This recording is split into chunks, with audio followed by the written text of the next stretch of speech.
Привit! Bonjour! Welcome to another episode of The Morning Brew with Vienna, Whyte. I'm Marissa Kay. I'm Millie Rouge. And I'm feeling actually pretty good this morning. How are you? I'm feeling pretty good too. I'm a little bit groggy because last night I did a whole rearrangement of my entire room. Wow. Very satisfying, I will say. But it took some work. And I kind of got halfway through my cleaning. So I moved all the actual furniture pieces, and then I had a bunch of decor items that were lying on my bed. Mm-hmm. And we ordered food, so I started eating the food. Then I started to watch Grey's Anatomy. And it was 40 minutes later, I'm like, should probably put things back where they belong. So it was pretty funny, but Well, that's I got awesome. it done. Yeah, I got it done. It feels really good to get a refresh in your room, when you're used to something for so long. Man, have you ever seen Queer Eye? Yes. Okay, so Queer Eye is Love that a show. beautiful show. And I remember when I watched it for the first time, I wanted to feng shui my entire life. I was like, I'm going to wear cute clothes every day. I'm going to put on makeup every day and feel very cute, very happy. And I was like, I'm going to take the Karamo, is that how you say his name? I forget. I don't know. I haven't watched it in so long. But yeah, so Karamo? Yeah. Karamo, I think. So I was like, I'm going to take Karamo's advice and I'm going to love my life and I'm going to change around my living room and blah, blah, blah, blah, blah. And it was actually so much fun. And you did follow through. Nice. I did. Yeah. That's actually, I got this shelf. It used to be over on that wall. And I organized everything. Yeah. And I redid my room. I hung all these little photos on this little string. I put little tacks and I hung them that way. Yeah. And it looks really pretty. So now you've inspired me. I want to rearrange my room and my office. I want to do that too. So I'm spending a lot of time in my office. So Well, my problem was I really wanted to do it, but Chris was like, you have to do it by yourself because I don't want to help you. And I was like, okay. What amazing reasoning. You have to do it by yourself because I don't want to help you. Well, it was more like the heavy stuff, like the bed and the dressers, because those are kind of hard to push on your own. But it was really funny because I kept talking about it and I was like, I want to do it. And then yesterday he's like, fine, okay, I'm going to move it around, but you have to tell me what your plan is and blah, blah, blah. So I got back from a walk with the dogs and he's like, okay, I actually know where everything's going. So here we go. Not actually, he didn't actually do the whole thing. I actually did do a lot of the placements, but he decided, get this is a very fun fact. Usually his gaming table, he has this big black table with a TV and his gaming station. He decided he wanted to put that in the closet. So now his gaming station is currently in our dresser closet with the two doors. So I was kind of that's kind of weird. But at the same time, I was like, whatever, I could move I have most of my clothes in there still, but I have some of them in a dresser now, which is not a big deal. But it's kind of nice because he's always in the way. His chair is always in the way. And whenever he's gaming, he's like this, his chair's pushed back. So I have to go through the back, so I'm always like, excuse me. And I have to wait till he's dead or has shot someone to get back in his game or whatever. But, in any other context, that would be a weird thing to say. I know. But wait until he shoots someone. That doesn't sound right. Yeah. But anyways, it's actually so much better because when we moved everything around, the funniest part was that the dogs were kind of weirded out that I was moving everything, and they were kind of just staring at us what are you doing? But once everything was moved, now Lily has this entire floor space to run around with her ball, because most of the times I'd have to throw it and I'd most likely hit something, or it would get in the way or she'd lose it. So now she has all this space to run around. So she better be thankful. I really did it for her. Not for my sanity, for her. Yeah, see, that's the other thing is I have these I don't know, my bedspread is kind of nice, but I was I really want to get a more updated, mature adult version of it, which is totally. I want it to be a little bit more classy. Even though I'm the only person who sees my bedroom anyway, but well, it's still nice to have. Yeah, and I got these new curtains in my room, and I was I kind of want them to match the curtains now, because the curtains kind of give. Are they black curtains? No, because those ones I gave to you. Remember? Right. Yeah. Okay. So my other curtains are it's this almost geometric square pattern. They kind of remind me of a brown beige Rubik's cube. Okay. And so the big rectangles, And then they have, and then I also have like 2 sheer curtains in the middle that are like a pale beige color. Cool. So when I open just the curtains, like the thin sheer ones, yeah. it like casts this like warm glow in my bedroom, and it just like, I wake up and I'm like, like it just feels so nice. You feel like a Disney princess. Thank you. I tried really hard to meet Disney princess. That's awesome. Well, yeah, and I also wanted to move my stuff around too, because a lot of the sunlight came in through certain areas that I could never access. So I was literally just like, I want to move stuff so I can just lie down in the sunshine and just be like a cat. Yeah, basically. I did that the other day. So I have this little, I have a set of table and chairs just like right outside my front door. And it was so sunny on Thursday. I think it was Thursday, where I just like, I grabbed a drink and I just like walked outside and I just like sat. And I just sat. So nice. And I recorded a little soundscape because there was like all these birds were chirping, and then like people were walking by, so you could hear like the crunching of the mummer. Yeah, that's so cool. So I record soundscapes for myself sometimes, and then I listen to them when I'm feeling sad. Yeah, I actually did one the other day. I made a French press coffee, and I don't normally make that because I have to ask my roommate to use his. But and I made this whole coffee, and then as I poured it into my mug, I like filmed the sound of it going into the mug. It was so satisfying. And then I just to watch the coffee pour, and it was like ASMR. I swear to God, I was like, I'm gonna get billions of views on this, dude. Okay, sorry. One more thing before we get started with our topic. There's this thing called Coffeetivity, and it's meant for productivity and like just kind of immersing yourself in like this environment. So it's like a soundscape, and they set up this like omnidirectional mic in like a cafe. And so basically you can like put on your headphones, and it feels like you're in a cafe. Like there's just like people just like walking around, like tink, tink, tink. You hear the espresso machine. There's also like one in like a university library, and there's one with like a fireplace, and it's like, oh my God. Okay, hold on. It's called Coffeetivity. I gotta look this up. Yeah, this is cool.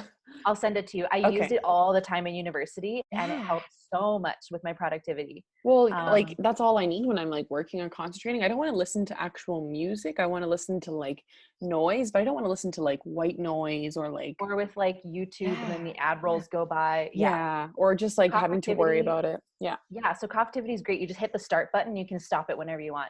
Cool. It's amazing. Yeah. That's really I'll just send it to you. Yeah, I love that. That's really sweet.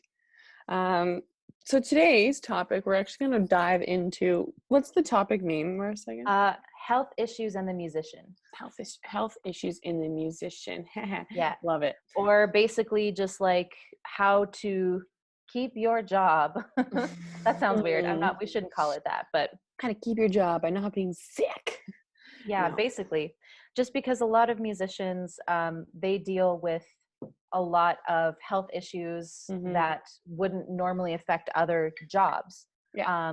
So like, for example, if you're a vocalist and you get a throat infection, like I had 4 times, yeah, it's great. It's fun. Yeah.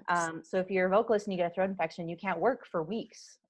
If you're a guitar player and you get tendinitis, like you have to take some time off. So it's just little things here and there that we're just going to discuss about, because girl, I got a lot of opinions about this, and I have a lot of experience with this. Girl. Well, to be fair, I don't typically, sorry, I've got an annoying little hair. Oh, get it out of my life. Okay. I typically don't actually, and I don't want to say this because I don't want to jinx it, but I typically have a very good immune system. And for whatever reason, I rarely get sick. I typically have a very good immune system. I'm kidding.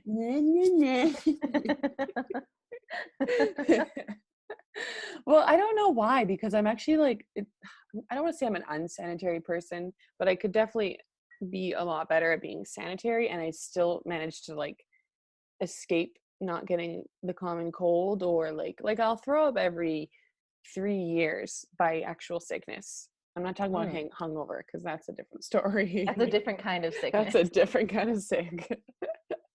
But I remember when I went to music school, that was when I got the most sick. And I'm kind of interested to know as to why. And I imagine it's because just all the people that are around you are also getting sick. I think it's a combination of that. I think it might be a combination of being around other people who are sick around you. It might also just be like overuse. So like you're practicing every single day, you're fatiguing your instrument, you're fatiguing your voice. And then the other thing is sleep. Like for me, if I don't get enough sleep, I will get like runny nose, sore throat. And it's just like, because my body's like, hey, slow down. Yeah. Like, and that's where a lot of my throat infections came from, was just like, I wasn't getting enough sleep. So yeah, there's so many topics I could dive into today and talk for hours about. Totally. But yeah, one of the most common things that I've dealt with personally was like throat infections and just like throat related things. So yeah, it sucks because if you get sick by just like overusing your voice, it's going to affect your career. It's going to affect the amount of money you take in. Like if you don't have any other avenues of income, you're screwed, basically. And I know that I've run into other instrumentalists. Like I can't tell you how many guitar players I ran into who have tendonitis. And they've had to deal with, wrist braces and taking rest, and right in the middle of like where they need to be practicing as much as possible. And they can't because of, that they can't do this. So yeah. And so it is a little bit scary, but I think a good thing to think about is just being prepared for that, and having the means to be, one, preventative, but then two, helping yourself treat whatever is ailing you. So I know a lot of musicians, they'll go and do like, I don't know if you've ever went to I forget what the actual word is, but it's like where they take a spoon and they do like that. I forget what it's called. What? But it's basically, I forget the actual word for it, but basically they just like take a spoon and they just like basically scrape and scrape and scrape. And it's like a ceramic spoon. They scrape and scrape and scrape and scrape. And it's supposed to, I don't exactly remember the medical benefit to it. The what? Grafting. That's what it's called. Grafting. Thank you. That was my brother. He has had grafting done a lot. This also happens in dancers a lot. In dancers, they're always injured. My brother's a great example. His tendons are like little thin pieces of plastic that are going to break at any second. And so grafting is what it's called. So I don't exactly know the actual benefits of it, because I'm not a medical expert. I don't actually remember. But I know that that's a really good treatment that some people get for like these muscles here, and then sometimes like on your back or on your legs. Another thing is, I don't know if you've ever had acupuncture done. I haven't. I've always been interested, but I'm kind of too spooked to. It's actually not bad. It's basically like the needle that they give you is smaller than a syringe needle. Like it's tiny. Yeah, barely feel it. I've had it done. It feels weird, but it's kind of cool. Weird, yeah. Yeah, and then there's like cupping that my mom does because she's an RMT. There's massage. There's like, that's just like physical things to do with the body. Have you ever seen, this is kind of off topic, but those like float tanks? Float tanks, no. So you like get this little, looks like an alien pod from space or something, but you get this little pod and it's filled with water, and the water makes you float. So you basically just float in this closed pod that has like very minimal light to it. Like I think it has like a sensory deprivation thing. Yeah, and then you just like kind of float there, and I don't know if they play music or not, but I mean, maybe if you requested it, they would. It's kind of freaky. Like I don't know if I would be able to just like, because you just basically lay there with your thoughts for 90 minutes. I don't like that. Right? I don't trust myself to be with my own thoughts for 90 minutes. Spooky. And I think like, as calming as it would be, it would almost be so loud. As quiet as it's supposed to be, I feel like it would be so loud because you're the only thing you hear.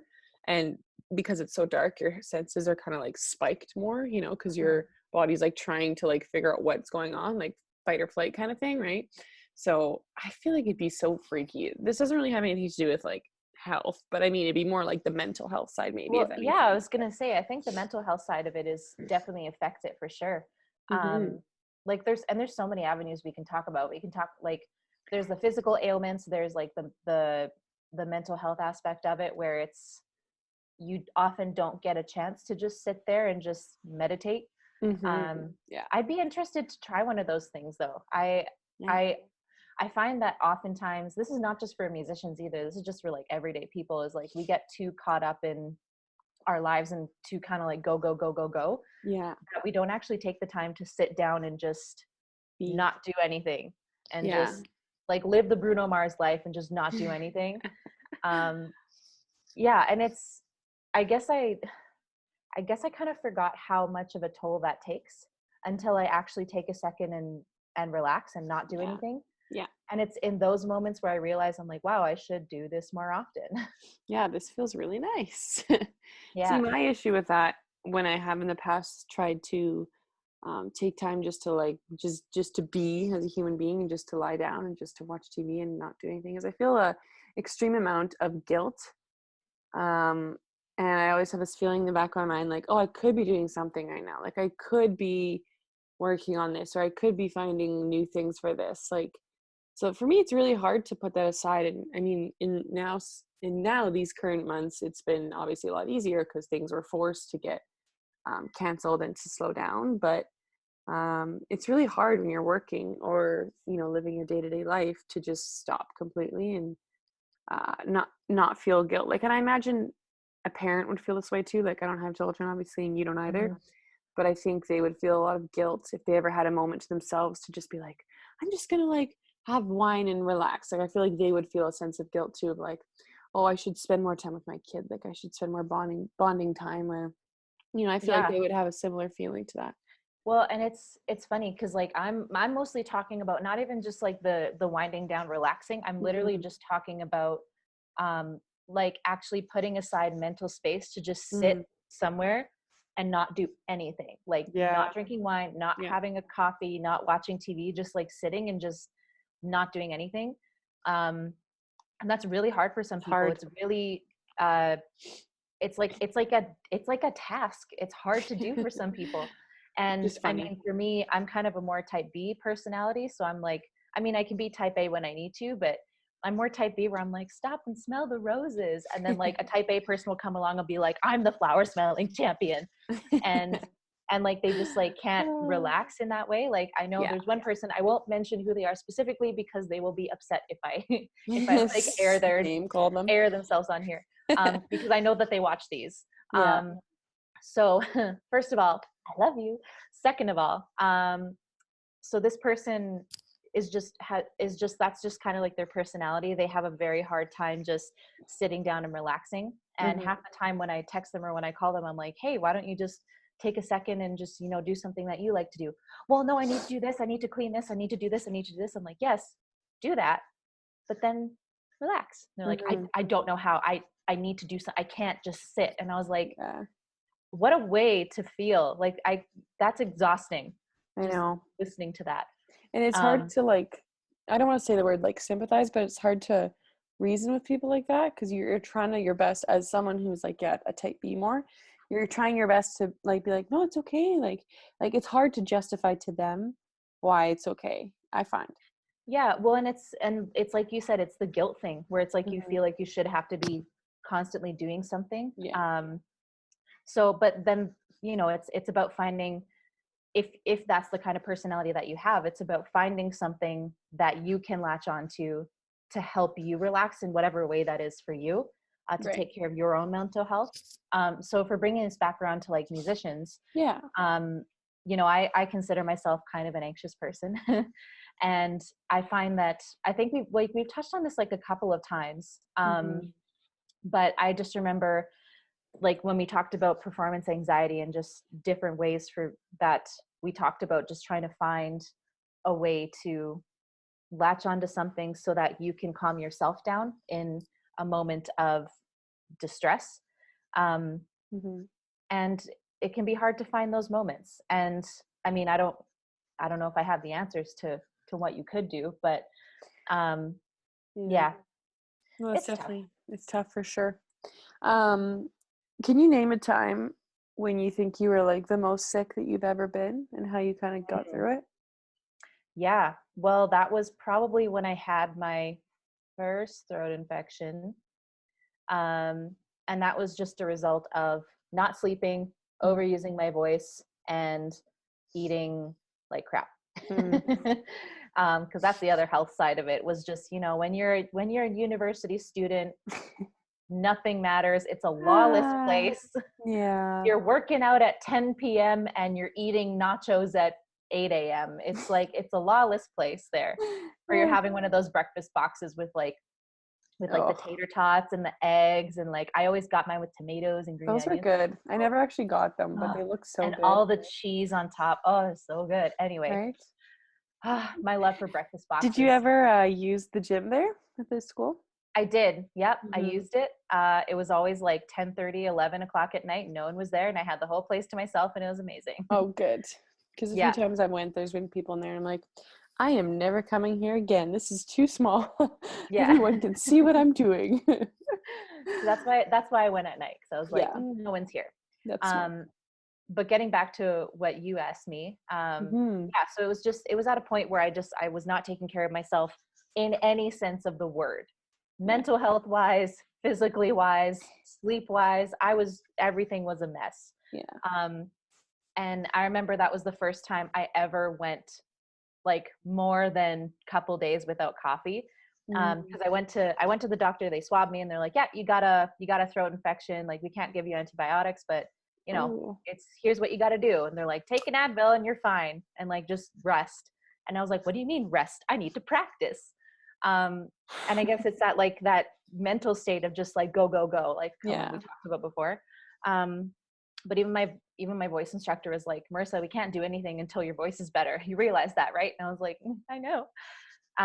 So I was like gargling salt water. I had that oil of oregano under my tongue all the time, which was horrible, and I hated it. I tried sucking on garlic, and I hated that. I would not recommend that. That was terrible. Don't ever do that. Gross. For me it was mostly just like keeping myself hydrated, Advil, lots of tea. Throat coat tea is incredible. Highly would recommend that if you're having like throat problems, just like from like overuse or from singing particularly. That's just been my experience with it. If you're a singer and you're having a lot of trouble, throat coat is great. I steamed my voice a lot. Like, I want to buy one of those steamers that you can get off like Amazon. You just your like face and you just like pour water in. It's like, and it feels so good. Like, normally I just like boil water. I put it in a bowl, and like maybe I'll sprinkle some echinacea or like mint, Japanese mint oil in there. And then I'll like put a towel over my head and just steam that way. Also great for the pores. And so that, and of course the biggest hurdle for me was that I wasn't allowed to have coffee. My doctor was like, you can't have coffee because it dries out your throat. And I was like, no. And he's like, you have to do it. And I was like, okay. So the first couple of days I went through like withdrawal. Like, I had a headache after like a day, and I was like, I hate this. I was so crabby. I was going through, I'm addicted to coffee. It's just a thing. Yeah. So like I went through withdrawal, and then after like a week, I was like, I'm waking up in the morning. I don't need coffee. I feel more energetic. I can have like a glass of orange juice and I feel great. And then I went for like a month without coffee after I recovered. And then, and then I think I went for like 2 months without coffee. That's amazing. It was great. Yeah. And then, of course, I walked past Starbucks and I was like, just a little bit. And then it was like, just soaks back down. Yeah, totally. So, but I think leading into this little area here, another big struggle for me just during that entire time when I was super, super sick, is the physical aspect of it. Like, actually staying fit was another huge thing that I struggled with a lot. And sometimes I still struggle with. And it's not necessarily just like finding the time, because like when I actually get to exercising, I feel pretty great. But it's the eating side of it is really hard, like the nutritional side. And especially like if you're a touring musician, half the time when you're on the road, like you're not eating very well. Yeah, it's hard. Like you're having A&W, McDonald's, Tim Hortons, those kind of things. So and unless you bring like snacks with you, it's really hard to eat properly. For sure. And I don't know about you, but I find that for the weeks that I've actually eaten well and exercised, I feel way better than the weeks that I don't. I don't know if it's the same for you. Yeah, absolutely. It's just like for me, I have a pretty decent like it's hard to say because I grew up very nutrition was very like ingrained into me, like healthy foods you should eat, foods that we avoid, like just that are really unhealthy for you, obvious things that are unhealthy for you.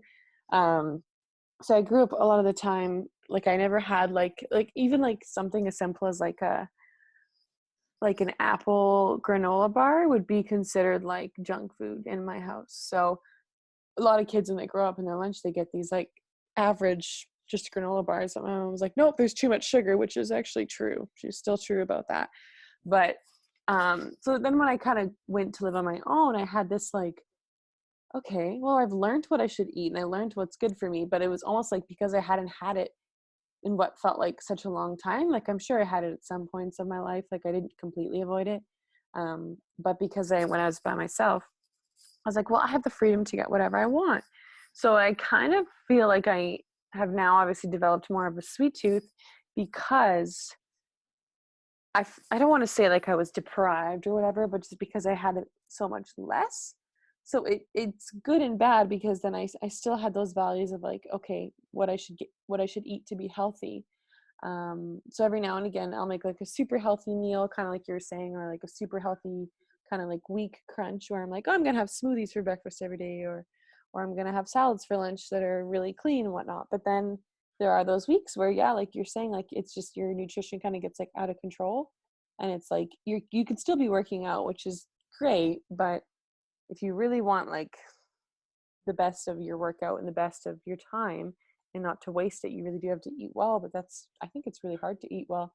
Again, I don't think I don't think the pricing makes it any easier because and especially the way that they like a lot of food companies will throw in stuff half the time that you don't even know how unhealthy it is, and just like the advertising of it makes it seem so healthy, and there's really no way for us to know unless you really really look into it, which is quite honestly exhausting to do all the time. Like it's Oh yeah. exhausting to read every label and be like, oh, this says 28 grams of sugar, okay, that's way too much, look at this box, okay, this one has 10, okay, this one has, you know what I mean, like it's just kind of like Yeah, it gets exhausting after a while for you sure. know, so I And kind of like, get why people eat the same meals when they're on their health ruts, you know. yeah.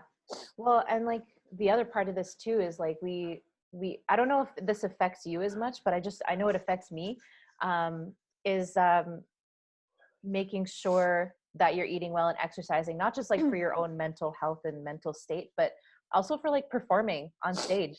Yeah, Um, definitely. yeah, I don't know if that affects it for you, but for me, if I hadn't worked out in like a couple of weeks, or if I hadn't been eating very well, like if I go to perform, my voice just doesn't feel as great, Yeah. and my breast support sucks, and I just feel more tired at the end of everything, like more fatigued. I don't know Yeah, more if drained. that, yeah. I think, you know what, I think honestly a little bit, but I think more what affects me when I don't stay active is just my alertness and how I feel. Like Mhm. I feel sleepy. That's like a really bad habit of mine, is I always feel a little bit sleepy. And I think it's just like a combination of a really bad sleep routine, which I was getting really good at for a while, when I was like working and I had a specific schedule, and I was like, hey, like it's obvious I have to go to bed this time. I can't go past later than this. Um, but I think it really like it's hard for sometimes it'd be hard for me to stay awake during the day, and I would flash back to like university, and I know my sleep schedule wasn't any better, and it would just make me feel really like easily exhausted. So I think for me when I do work out, and I remember there's a time where I was running every day since like last March. I was running every single, I think it was March, anyways, running every single day. I had a gym membership, and I had like a very strict routine of things I would do. Like I would do these like track running, but I would do certain kilometers a day and try and increase the kilometers. And at one point I think I ran 13 kilometers in like an hour's time, and to me that's like Wow, that's disgusting. Or that's it was insane. 13 or 16, I can't remember, but That's yeah. amazing. Yeah. Wow. But I remember this was because I was training for a race. So it made sense. I like slowly worked myself up. I didn't just randomly one day decide to run 16 kilometers because that's disgusting. But, and it took like I a can month barely to do. run 16 feet. Okay. It was awesome. But like, and I felt so good. And half the times I would do it really early in the morning. Like that was my goal, was to get up at like 5 a.m. and work out or go for a run or whatever. And this is when the weather was like obviously a lot more permitting, and it might be something I pick up on again, but it's really, really, really hard to do that. And that was like the healthiest I think I felt, because it was like I enjoyed the running, because I, for the most part, actually like running outside. It's pretty enjoyable.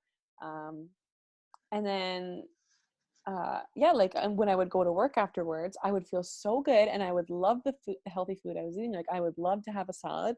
I got really excited to eat like lettuce wrapped burgers and stuff. Like, so it really does change your perspective and your healthiness. But it's so, I don't know why it's so freaking hard, because feeling like shit and eating like shit doesn't make you feel good. So I don't know why us humans, we have such a hard time. It's the bliss point.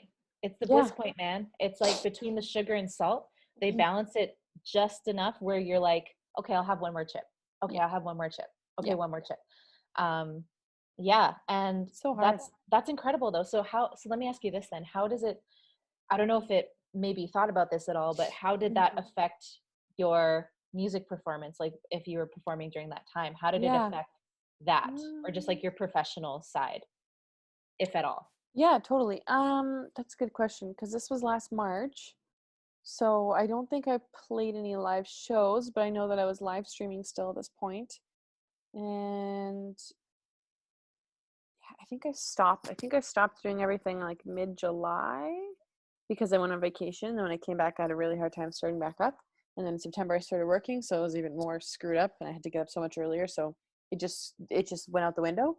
But I think during that time when I was streaming, because I would stream I think 7 to 9 or p.m., but I had so much more energy to be, I think it all just came down really to energy, because I think that's what really affects me. And I never got sick during that time, but to be fair, that's not really a fair assumption, because I don't, like I said, I don't typically get sick. So if I had gotten sick, that would have been interesting, because it would have maybe showed I was working myself too much, or kind of like burning out my body, you know. No, I think it's good that you're that at that point in your life, you just felt really on top of everything, and you felt good, and you wanted to eat healthy, and that's one of the things too, is like once you actually commit yourself to all that, you feel like you want to make these healthier decisions. And like for me, I'm from a Ukrainian family. Our entire language is carbs. So we give you bread when you walk in the door. We have pierogies, we have cabbage rolls, we have, so like I'm not gonna blame my unhealthiness on my family or like my culture. But because I play in a Ukrainian band, and when we went on tour a couple years ago, we went to Toronto, and I just specifically remember when we were there, I mean, it was a Ukrainian festival. So like it was like pierogies were within an arm's reach at any point during that entire weekend. So like you could stick your arm out and pick up a pierogi. It was great. But that being said, at that point in my life, I had never felt more unhealthy and unfit because of the type of music that we're doing. Like you want to be dancing around the stage, you want to be jumping around and having a lot of energy, but also you have to be singing that entire time. And it's hard, especially when it's like 30 degrees outside and you're sweating and you're dying. So one of the things I had considered, which I still haven't done yet because I'm just lazy or scared, I don't know. But one of the things I've been interested in looking into is conditioning. So like it's a lot of musical theater people do it, where they run on the treadmill and they sing their song while running on the treadmill. Because when you look at performers like Beyonce or Adele or Miley Cyrus or anyone else who like dances around on stage and they sing live, Taylor Swift, you can, if you're listening to just their live vocals, you're listening and you're like, how do you still sound so good when you're singing live, especially if they're not lip syncing? And then I realized, I'm like, well, it's probably because they have a very strict fitness regime and they probably practice their breath support like no other nobody's business. Yeah. So Vocal that's one of the coaches things. galore. Oh yeah. And that's one of the, I'm interested in trying it, but I'm too scared to do it at a gym. Yeah, that would be hard because unless you have a treadmill at home, that would be really difficult to. Yeah. Or just running down the street going, ha, ha, Yeah. ha. Staying alive, staying alive. Or just singing like, oh, what's that one song by Tina Turner? Or is it by Tina Turner? Oh, what is it? How does it go? Primary, keep on burning, Oh burning, yeah. rolling on the river. That would be a great one to do. That would be a great one to be running down the street. Or Love on Top by Beyonce, where there's like 5 key changes. People would be like, is there a bird dying outside? And then here you are just dying, panting away. Yeah, and I mean, like, that would be very interesting to try for sure. I would love to try it and just see if I can do it. Yeah. Because like I also have exercise induced asthma, so it doesn't help that when I exercise, my lungs are on fire. Yeah. And that's if I have to make sure I warm up properly. But yeah, I definitely want to try it just because I find that I have a more difficult time dancing around and performing and singing on stage with that extra thing in there, like kind of holding me down. Yeah.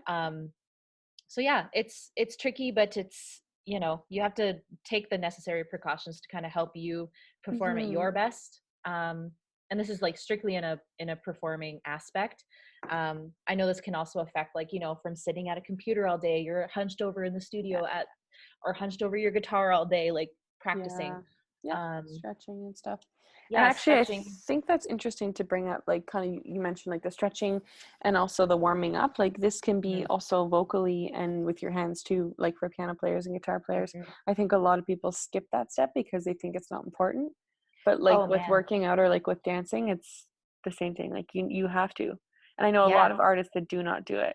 I'm just like, I can't, like every time I have a show, no matter what show it is, I will warm up for at least 20 to 25 minutes with like just a simple YouTube video. Like it doesn't have to be complex. It just has to be something, because if you're going in blind to it, if you're just jumping into it, it's like the stupidest. It's like with sports, you're going to injure yourself. Yeah. It's just, and then what are you going to do? Yeah. You're going to have to spend a lot of money on getting one of those things to go in your nose and down your throat so they can look at your vocal nodes and say, hey, you have nodes. Yeah. And then you're in John Mayer's situation where you go to a cabin and don't talk to anybody for 6 months. That'd be amazing. I want to do that. It's kind of what I'm doing now.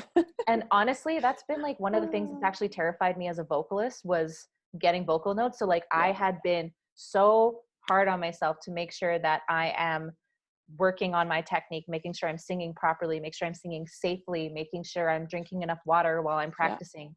And the other thing too is overuse is totally a thing as well with like piano. Like my mom got on me because I was telling her one day, I was just like, yeah, I don't know, like my forearms like really, really hurt lately. And like every time I go to play an octave, like it hurts like right up here. And she like looked at my hands, she like touched a couple things. She's like, yeah, it's because you're overusing. And I'll give you a massage. She's like, but you need to do your exercise. She like gave me sheets and she's like, you need to do these exercises because you're gonna overuse it, and then you're gonna get like carpal tunnel, or you're gonna get tendonitis. So, and that's when I started taking it seriously. Because like as a vocalist, I was like, oh, I don't have to worry about that kind of stuff because I don't play piano, but I teach every day and I play piano every day, and it's just something I didn't think about. But I actually had a friend who was in a program for being like a music therapist, and she damaged her hands from guitar, and she was a piano player for years at McEwen. But she was doing guitar for her program, and she was learning it, and she had to drop out because she had so much pain in her wrists. And I think to this day she still has pain issues.